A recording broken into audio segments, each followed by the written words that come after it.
तर नमस्कार मंडळी, जय शिवराय. तर कालच्या ब्लॉगमध्ये आपण बघा लाइटिंग मिटिंग बघा सगळी दुरुस्त करून घेतली होती आणि मंडपाला बघा चालू केलं.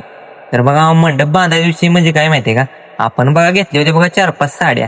कारण की मंडपाला म्हटलं तर पैसे खर्च करण्यापेक्षा का नाही, आपण साडीच बघा खतरनाक डेकोरेशन करूया ही डोक्यात आपल्या विषय आला होता.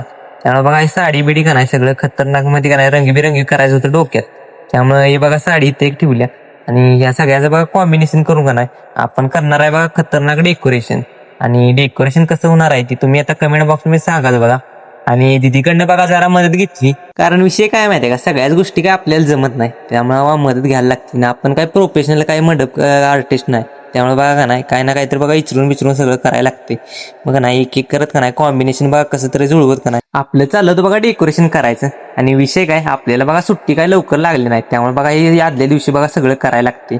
आणि कसं झालंय तेवढं कमेंट बॉक्समध्ये सांगा. आणि अजून बघा पूर्ण सीन का नाही तुम्हाला पुढच्या ब्लॉगमध्ये टाकतो. नंतर ना आपल्याला का नाही बल्ब घ्यायचा होता बघा लाइटिंगचा, त्यामुळे म्हटलं आता कुठंतरी गेलं पाहिजे. मग आलो बघा मॉलवर, टी मार्टवर. मग काही तर आल्या बघा विषय हार्ड झाला, नुसती गर्दीच गर्दी. उभं राहायला बघा जागा नव्हती. त्यातनं बघा कसं तरी बघा आत शिरलो. आणि गर्दीला काय नाही काउंटरला पण बघा लय गर्दी होती. सुदर्शन सर बघा इथं बिलिंग करत होते.